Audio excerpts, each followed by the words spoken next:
Well, how do you like coming out here and taking a stand with your fellow liberty-loving Texans? You guys give me hope. I tell you what, though, I wasn't expecting this weather. I mean, I travel for David Barton all over the country. I've been all over up north. Who'd have thought I'd have come to Lubbock in the middle of April to be with God's frozen people? It's all right, though. We will come out and take a stand in any weather because freedom is worth it. And I think we're standing together to let Pelosi and Reid and Obama, all three, know that come November there's a red, white, and blue tsunami headed their way. A lot of bad things have happened in America over the last year and a half. Some of my friends question my optimism in spite of all of those things, but I want to tell you, I am more encouraged than ever about the future of our nation. I actually believe more and am more passionate about those values that make up the American dream than I've ever been. I've never believed more strongly that that frame that was put in place by our founding fathers 233 years ago is still composed of the most powerful, the strongest instruments of freedom that man has ever known, and they still work today. The system works, friends, but we have to work it. Now, you may question my optimism like some of my friends. They say, Rick, you're crazy. Aren't you reading the newspaper? Aren't you watching the news? Haven't you seen this socialism coming out of Washington, D.C.? Haven't you looked at the unemployment rate? I say, yeah, I've been watching it. And by the way, I just want you to know the unemployment rate will be higher in November after we give a lot of politicians the boot. We're going to replace politicians with patriots like Frullo and these guys that you guys are sending to Austin. You know the difference between a politician and a patriot? A politician is only thinking about the next election. A patriot is thinking about the next generation. That's what you get in Charles Perry and John Frullo, and what you're going to get in Jim Lantroop. Those are the kind of people we need to be looking for. You know, politicians, I mean, my district I used to represent when I was in the legislature had a pretty rural area, had some big ranches down there. My grandfather had a ranch down there. And just to give you an idea of our attitude towards politicians, there was a busload of politicians taking a little tour down there, and it had a little accident. The bus rolled several times, bodies strewn everywhere there on my grandfather's ranch. He buried all those politicians right there on his place. Sheriff came out and said, I can't believe you just buried all those politicians. Are you sure they were all dead? He said, well, you know, some of them said they weren't. But you know how politicians lie, so I just went ahead and buried them right there. Now you might say, well, Rick, aren't you a politician? I want to make a clarification. I'm a recovering politician. There's an important distinction there. See, I go to a Tuesday night meeting every week. We get up and say, hi, I'm Rick. I'm a recovering politician.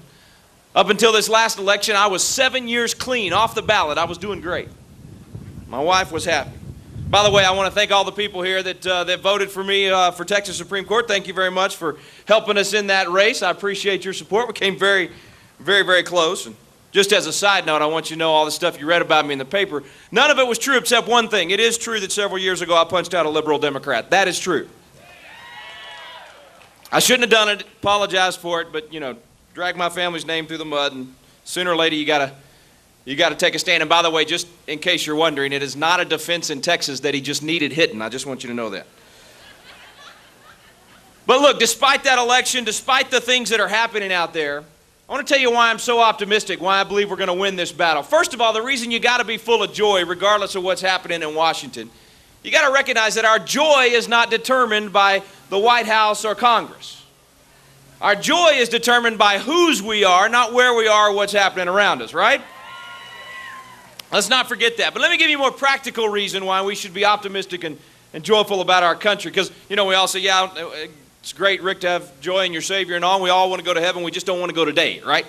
So let's have a practical reason why we should be optimistic. But quickly, before I give you the reason we're winning this battle, this war, let me give you a quick recap on what's happened in just the last year and a half, really in the last 2 years. And this is not a Republican or Democrat thing. If you'd heard me give a speech in September, October of 2008, you'd have heard me lambasting my friend and fellow Texan, fellow Republican, George Bush, for the first round of bailouts and TARP and all that. So it's not about Republican or Democrat. I want you to understand, what we've got to do is start recognizing that the principles are more important than party. All right? I am first and foremost an American, and that ought to mean more than what party we belong to, right?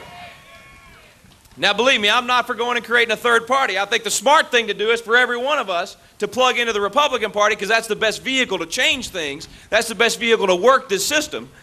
But at the same time, let's not choose party over principles. Principles are most important. But quickly, a recap on what's happened just in the last year and a half.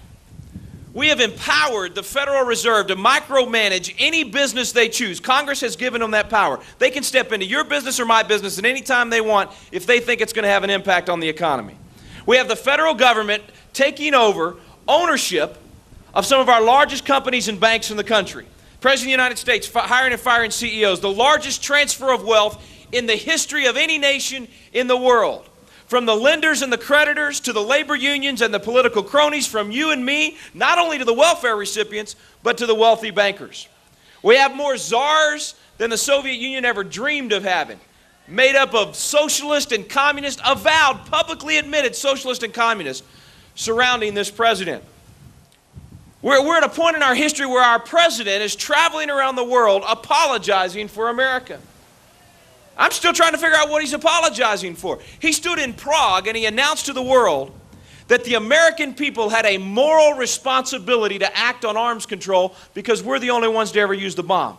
Never mind that we're the only people on the face of the planet in the history of the entire world to hold a technological advantage in war and not use it for conquest, but instead we took that weapon and we freed and liberated people all over the planet. Think about what we did as the American people in 1945. We could have controlled the world. We had the bomb, no one else.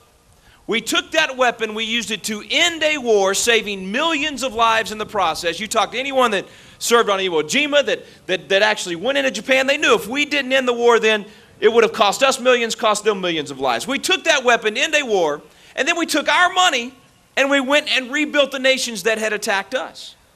What in the world are we apologizing? Are we apologizing because our young men and women have been willing to go around the world and give their lives, not just for our freedom, but for other nations to be free as well? This guy even apologized to the French. The French. If I'd given that speech, I would have said to the French, I just want to remind you that if it hadn't been for the American people, you'd be eating sauerkraut 3 times a day under German rule today. See, we need to recognize who we are. In fact, somebody earlier mentioned American exceptionalism. We've forgotten what that is. We've forgotten how unique we are in the history of the world. We've forgotten that we are the greatest nation in history, that our way of life is better, that we should be teaching our young people that this way of life is the best and it's worth fighting for and dying for. These people that protested in Austin at our State Board of Education meetings whenever we wanted American exceptionalism in our textbooks, they want us to teach globalism. They want us to teach that any way of life is okay.